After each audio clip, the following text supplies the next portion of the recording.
근데 이제 2022년도를 우리가 맞이하면서 뭐 해가 바뀌면은 뭐 좀 좋은 일이 있지 않겠느냐 기대도 해보고 소망도 해보지만은 또 살아보면은 별것 아닌 것을 알 수 있습니다. 중요한 것은 해가 바뀐다고 뭔가 새롭게 되는 것은 아니고 우리가 새 마음을 가지고 그 의미 안에서 삶을 하루하루 한 땀 한 땀 살아간다고 하면은 우리의 날은 매일매일 새 날이 될 것입니다. 그런 축복이 있기를 진심으로 원합니다.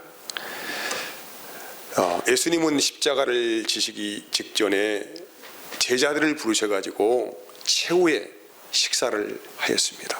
이걸 최후의 만찬이라고 해요. 그 식사를 하시면서 그 이스라엘 문화는 이제 우리가 밥을 먹는 게 아니잖아요.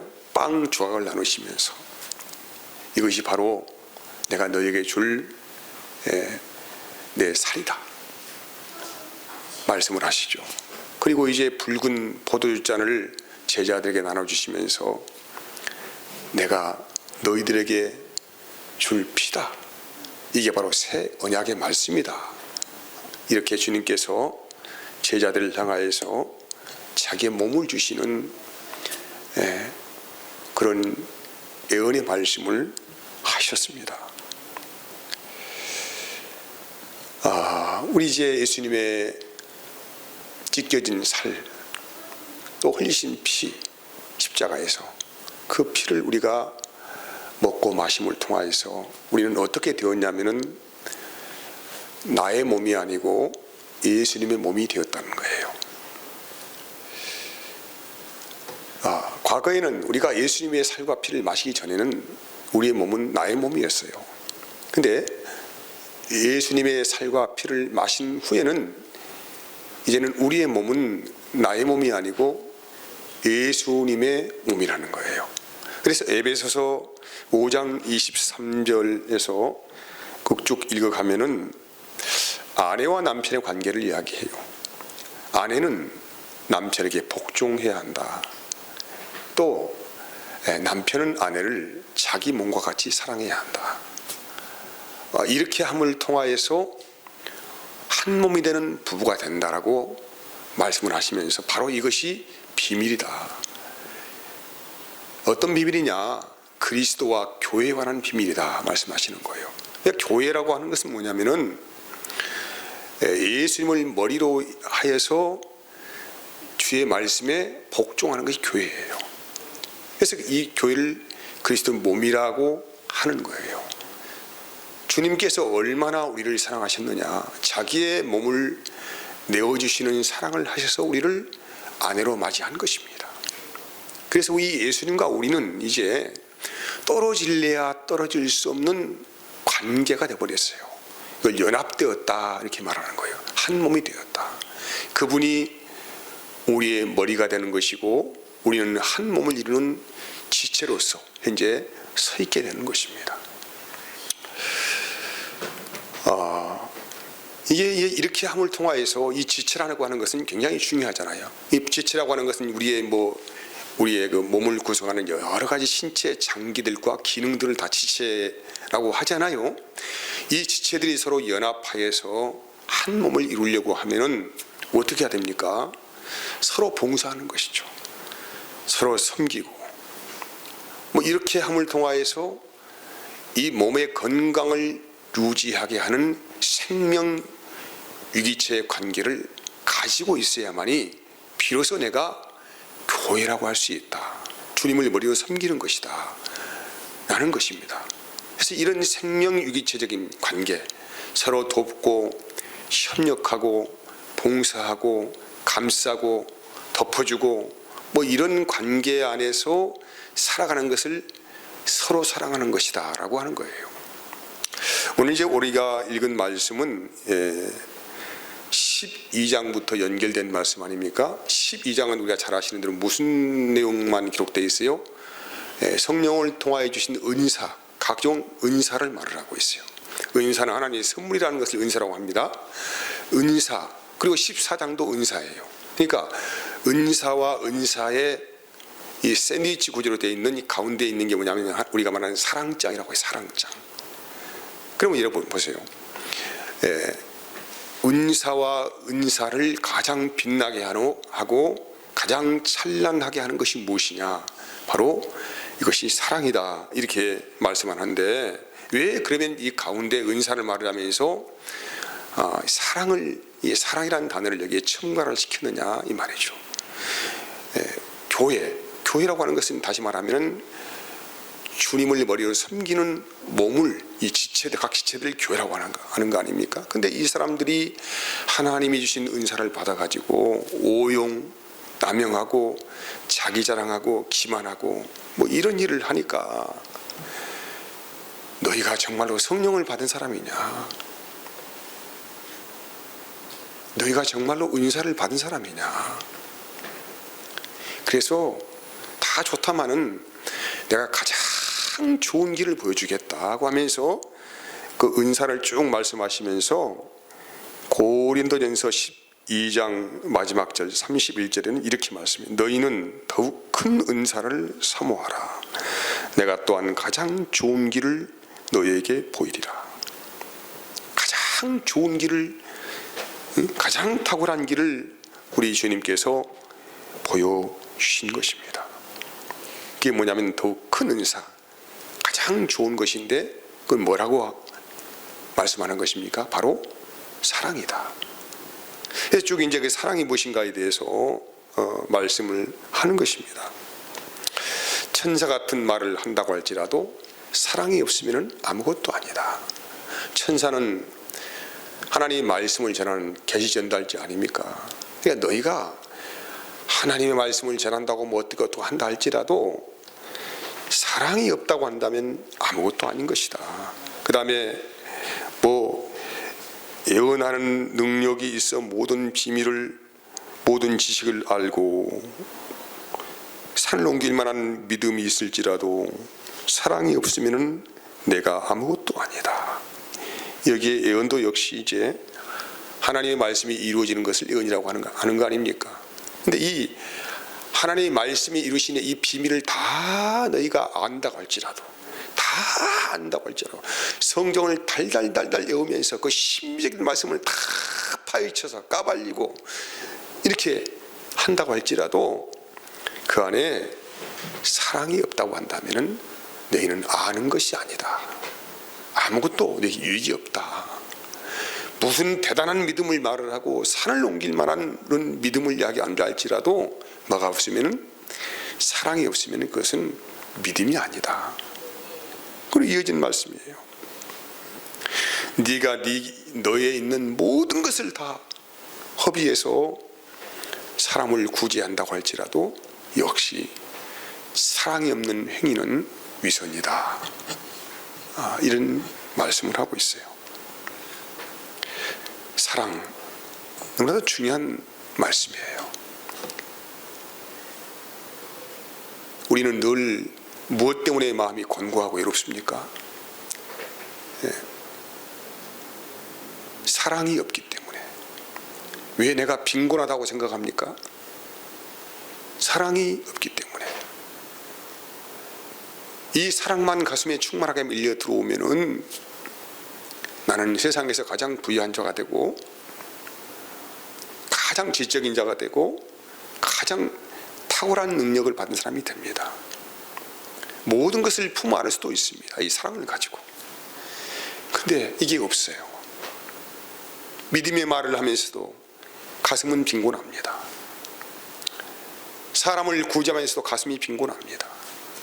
하나님 말씀을 전하면서도 가슴이 빈곤합니다. 그 이유가 뭡니까? 우리에게 뭐가 없다는 거예요? 사랑이 없다는 거예요. 이 사랑이 없기 때문에 누가 조금만 말하면 상처받고 삐치고 자존심 상한다 그러고, 다 어떤 이유가 있냐면은 사랑 결핍 증상을 내가 앓고 있기 때문에 생기는 작용들입니다. 그럼 사랑이 무엇입니까? 사랑을 우리가 사랑이란 단어를 아주 좋아하잖아요. 남녀의 만남 가운데서 핵심이 무엇입니까? 사랑이죠. 사랑이 없는 만남은 위선 아닙니까? 위선. 조건 만남이 되겠지요. 그것은요. 남녀의 만남 안에서 이 사랑이라는 단어가 들어있기 때문에 이 만남이 유지가 되는 것이고 관계가 유지가 되는 거 아니겠습니까? 뭐 남녀의 만남은 그렇습니까? 모든 인간 관계 안에서 형성되어지는 모든 것들은 사랑이라고 하는 이 단어가 연결시켜서 서로가 만남과 끝없는 관계가 그렇게 유지가 되어지고 유지가 되어지는 거예요. 이게 없다고 하면은 그냥 서로 이용 가치, 조건적인 만남,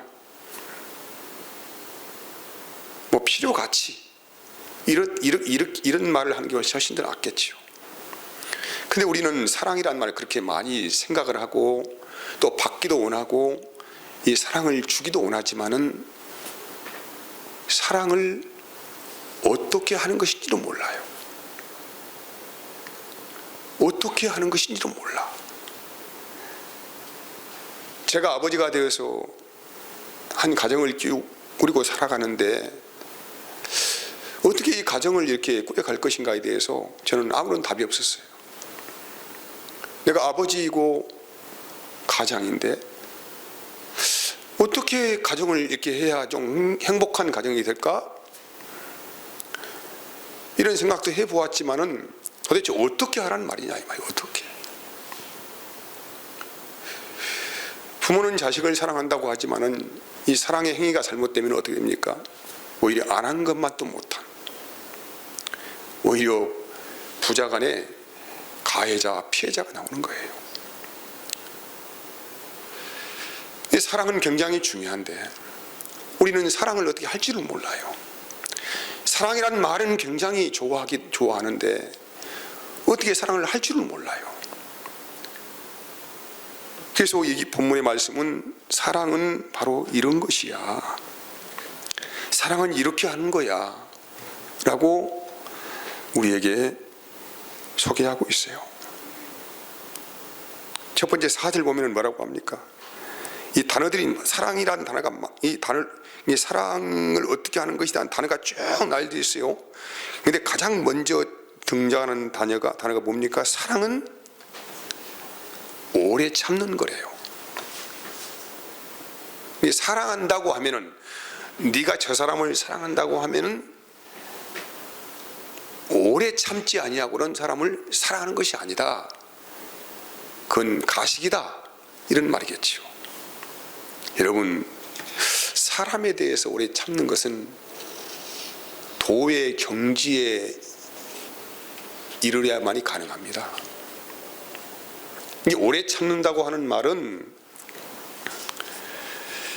그 사람이 어떤 잘못을 한다고 할지라도 계속 참아주는 거예요. 시간에 한계가 없습니다.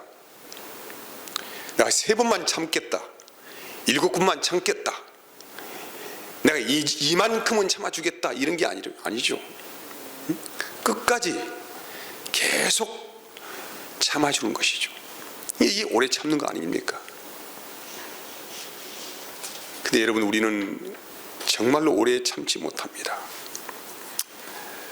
정말 오래 참지 못해요. 수번 내 자신을 다짐해보고 내가 참아야지, 뭐 참을 인자를 3번 쓰라고 그러잖아요. 그러면 참아진다고? 그렇게 해서 참아질 것 같으면 참 좋은 방법이었죠. 근데 참을 인자를 100번을 써도 1000번을 써도 10,000번을 써도 참을 수 있는 인간은 한계가 있다는 거예요.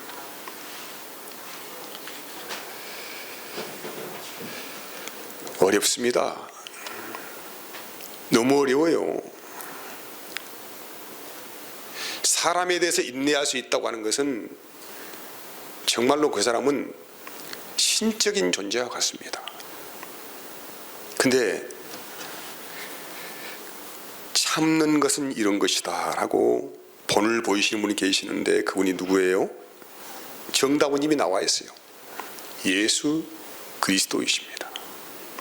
어떻게 참아내셨느냐, 우리들을 위해서.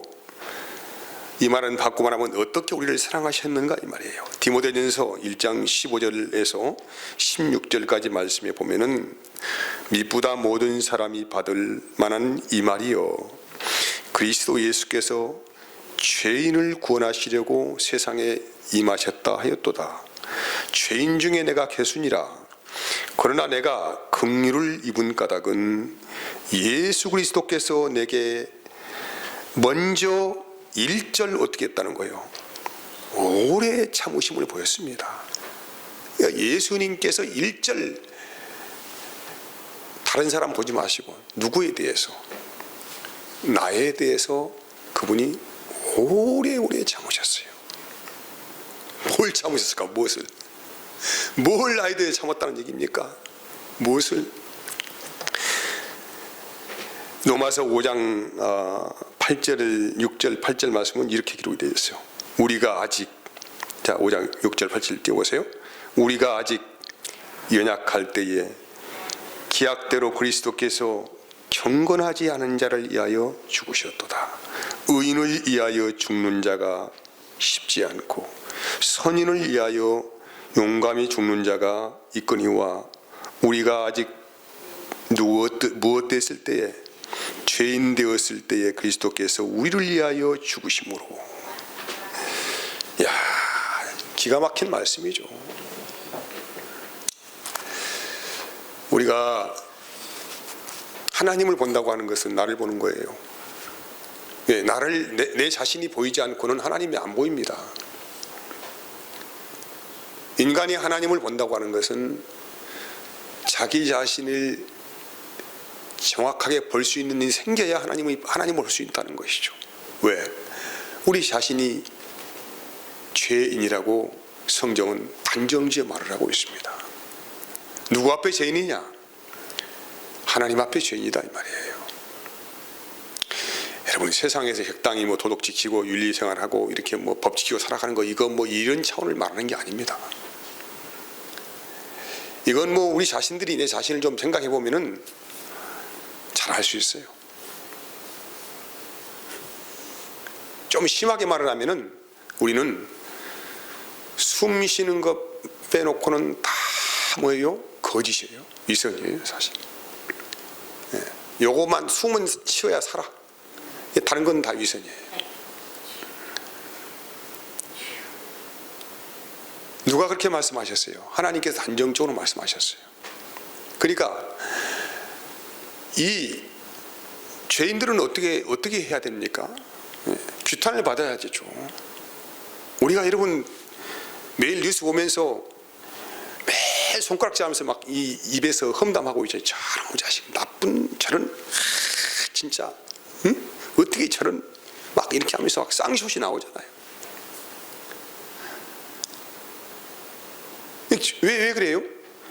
사람답게 못 사니까 저렇게 규탄하고 있지 않습니까? 근데 이건 내 자신을 보지 못한 것이죠. 이제 그래서 손가락질 당하고 규탄받아야 할 사람인가 동시에 또 죄인들은 반드시 참혹한 처형을 받아야 합니다. 법의 심판을 받아야 한다는 얘기죠. 근데 이런 죄인에 대해서 하나님이 눈을 감아버린 거예요. 눈을 감으시고 그냥 오래 참으신 것이죠. 오래 참았다고 하는 것은 한계를 말하는 게 아닙니다. 그분은 끝까지 참으십니다. 영원토록 참으시는 분이에요. 예수님께서 십자가에 오르셔가지고 자기를 향하여서 저주하고 악담을 쏟았고 또 죽이라고 손가락질하고 이런 사람을 향하여서 침묵하셨어요. 이게 여러분 보세요. 오늘 말씀이 뭐냐면은 의인을 위하여 죽는 자가 혹 있을 수가 있습니다. 의인을 위하여 죽는 자가 쉽지 않고 또 선한 사람이죠. 선의를 위하여 용감히 죽는 자가 더러 있을 수가 있다는 얘기죠. 그런데 이 세상에 죄인을 위하여서 죽는 자는 없다는 것입니다. 죄인은 마땅히 형벌을 받아야 하고 규탄을 받아야 합니다. 근데 주님의 사랑은 죄인을 사랑하시는 사랑으로 나타났습니다. 그래서 우리가 아직 죄인 되었을 때에 그리스도께서 우리를 위하여 죽으심으로 하나님께서 우리에 대한 자기의 사랑을 확증했다, 이렇게 말씀합니다. 놀라운 이야기입니다. 우리는 참을 수가 없어요. 조금만 나하고 의견이 틀려도 얼마나 화가 납니까? 얼마나 밉습니까? 조그만 나를 좀 이렇게 좀 어떻게 잘못 평가하면 얼마나 나는 분노합니까? 조그만 누가 잘못 살면 얼마나 그냥 또 사람 못됐다고 또 욕합니까? 주님은 누구에 대해서 오래 참으셨나요? 자, 누구에 대해서요? 나에 대해서 오래 참으신 거예요. 옆에 있는 누구에 대해서 오래 참으신 것이 아니고 나에 대해서 오래 참으시는 분이십니다. 지금도 참고 계셔요. 지금도.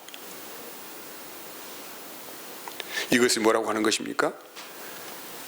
사랑이라고 하는 거예요. 사랑. 또 이어진 말씀은 뭐 단어 하나하나 이렇게 말을 하면은 참 끝도 없는 이야기를 하고 있습니다. 또 사랑은 뭐라고 합니까? 시기하지 않는 것이다. 너를 자랑하지 말아라. 교만하게 행동하지 말아라. 무례히 행하지 말아라. 너의 유익을 구하지 말라. 이렇게 살아가는 것이 사랑이라고 하는 것이다. 여러분, 이 말씀에 단어의 말씀 하나하나 해집고 들어가보면은 우리는 기가 막히는 거예요. 할 말이 없습니다. 아무것도 나에게 적용되는 게 없어. 내가 한 것이 없어, 사실은요. 응? 우리가 얼마나 교만합니까? 우리는 늘 하나님 자리에 올라가서 사람들을 판단하려고 하는 일들을 얼마나 많이 합니까? 조금만 누가 좀 나보다 저 어떻게 하면 시기하는 마음이 얼마나 또 우리 안에서 일어납니까? 불처럼 일어납니까? 배 아프죠. 배 아파. 사추인 원상은 배 아프다고. 배 아프죠. 얼마나 무리합니까? 내 자신의 의를 드러내면서 무리한 말을 하고 무리한 행동을 하면서 우리가 얼마나 사람들을 가짜하게 생각을 하고 살아갑니까? 어느 한 단어를 우리 자신에게 비춰보아도 우리는 주님 앞에 그냥 할 말이 없어요. 그래서 우리는 하나님, 이 죄인을 용서해 주시옵소서. 하나님, 이 죄인을 용서해 주시옵소서. 이런 말을 할 것밖에는 또 뭐 다른 말이 있습니까? 우리는 이 말뿐이, 우리 입에서 나오는 것은 이 말뿐이 없다는 거예요. 그래서 여러분, 사랑이라고 하는 이 말이라고 하는 것은 그 말의 능력인데, 내 말의 능력이 아니고 하나님이 이처럼 우리를 사랑하사입니다. 하나님이 이처럼 우리를 사랑했다는 것은 내 자신의 존재가 그 안에 완전히 포함되어져서 지금도 하나님의 용서와 용납 안에서 나의 존재가 서 있다는 걸 말씀하고 있거든요. 지금도. 그러니까 우리는 우리의 마음을 가지고, 우리의 가슴을 가지고는 감히 사랑이라고 하는 말을 사용할 수가 없어요.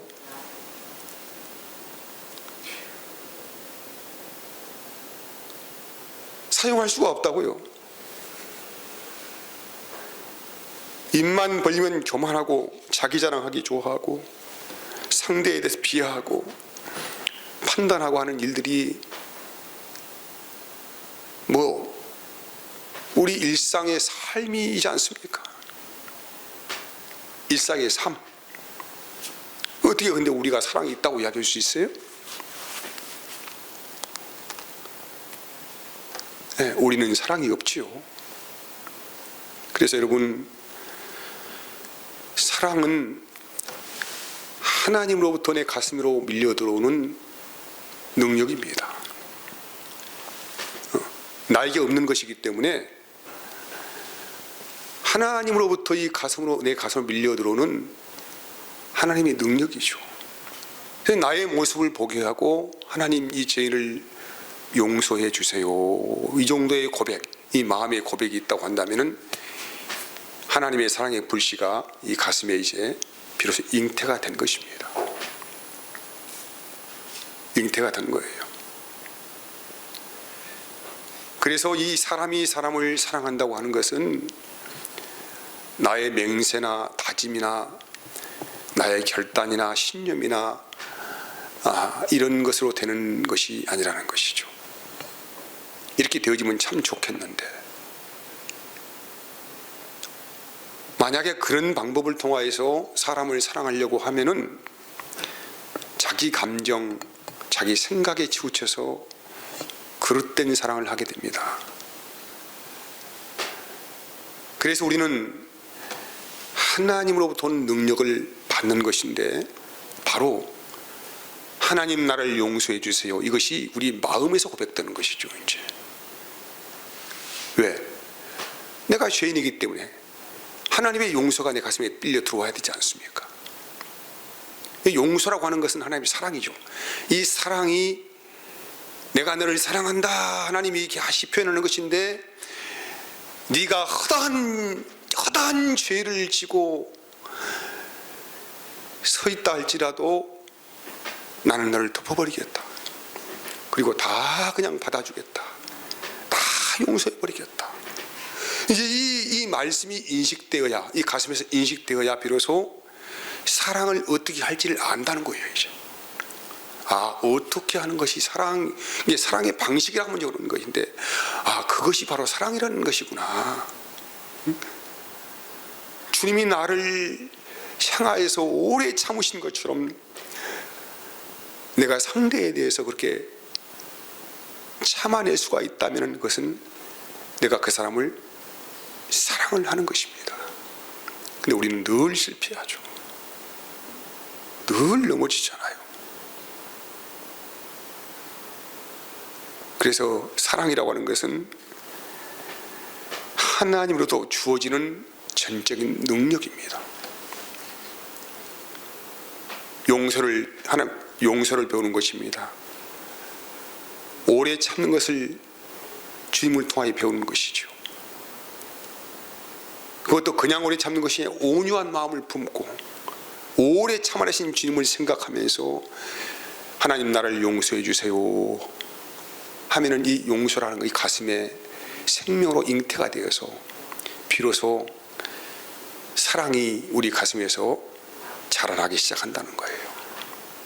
이 사랑은 뭐라고 합니까? 단어가 아닙니다.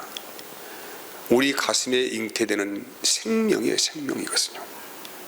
이 생명은 생명이기 때문에 자라나는 것입니다. 우리 안에서 자라나고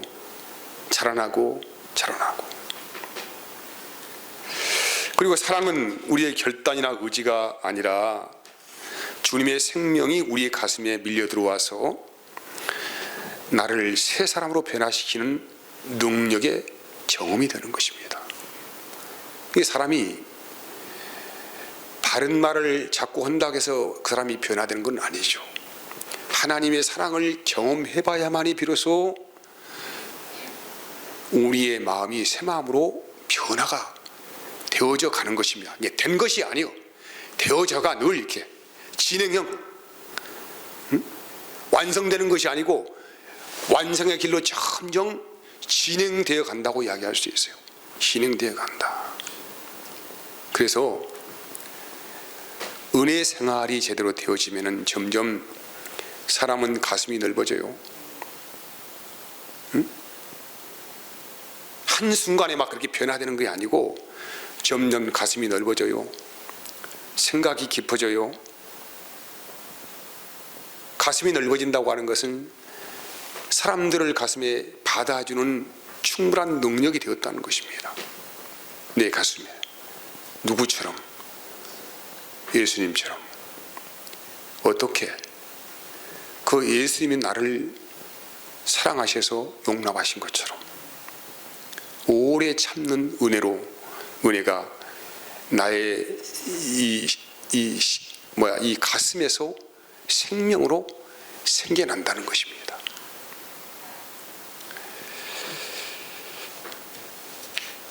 오늘 여기에 이제 마지막 말씀 이렇게 하고 있어요. 9절에서 11절까지의 말씀은 어떤 말씀이냐면은 너희가 부분적으로 알고 부분적으로 알고 있는 것이 온전한 것이 올 때는 부분적으로 하였던 것이 폐하여진다, 이렇게 말씀하고 있습니다. 방언을 하고 예언을 하고 어떤 은사를 맛보고 하는 거, 이거 온전한 것 아니고 부분적인 것이라는 거예요. 일부분. 이 일부분을 알고 전부를 알았다고 말하는 거예요.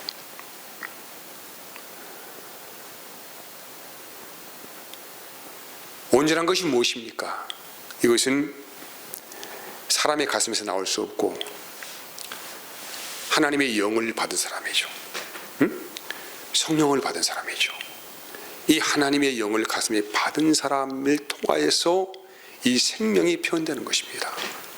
이걸 사랑이라고 이야기하는 거예요. 이제 이 생명이. 그래서 이 온전한 것이 오면은 모든 건 다 폐해진다. 예언도 폐하고 방언도 그치고 지식도 폐하리라.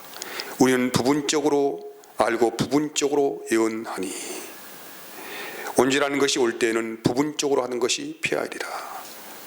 내가 어렸을 때는 말하는 것이 어린 아이와 같고 깨닫는 것이 어린 아이와 같다는 거예요. 어린 아이는 철저한 자기중심적인 세상을 살아갑니다. 자기의 감정, 자기의 생각 중심으로 살아가는 어린 아이죠. 그래서 하나님이 뭘 줘도 악용하고 오용을 합니다. 이게 좋은 거 없어요, 어린 아이는요. 그래서 장성한 자가 되면은, 신앙이 원숙해지면, 아, 그거 별거 아니구나. 사람을 변화시키는 거, 나를 변화시키는 거, 우리의 가정을 변화시키는 거, 우리 교회를 변화시키는 거, 세상을 변화시키는 능력이 어디에 있다는 것입니까? 사랑에 있다.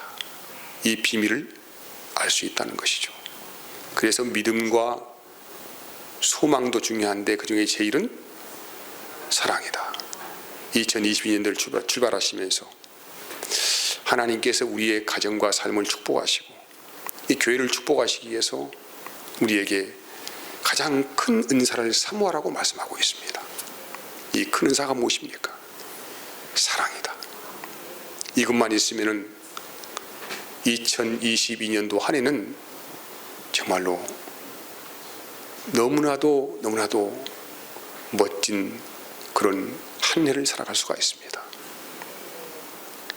삶이 아름다워지고 인생의 광이 나고 모든 은혜가 깊이 스며드는 은혜가 넘치게 되는 귀한 하나님의 선물, 이 사랑이라고 하는 은혜가 여러분의 가정마다 삶마다 그렇게 자리 잡는 한 해가 되기를 진심으로 축복합니다. 오늘 우리가 2022년도를 시작하면서 이 새 벽두에 우리 교회에 주신 말씀을 다시 한번 같이 읽어보고 마칩니다. 에베소서 3장 17절 19절 말씀이에요. 에베소서 3장 17절에서 19절. 자 시작. 17절에서 자 시작. 믿음으로 말미암아 그리스도께서 너희 마음에 계시게 하옵시고 너희가 사랑 가운데서 뿌리가 박히고 터가 굳어져서 능히 모든 성도와 함께 지식에 넘치는 그리스도의 사랑을 알아 그 넓이와 길이와 높이와 깊이가 어떠함을 깨달아 하나님의 모든 충만하신 것으로 너희에게 충만하게 하시기를 구하노라. 이 말씀이 2022년도에는 여러분의 삶의 가슴에 생명처럼 역사되는 한 해가 되기를 진심으로 축복하겠습니다. 마칩니다. 하나님 감사합니다. 우리가 또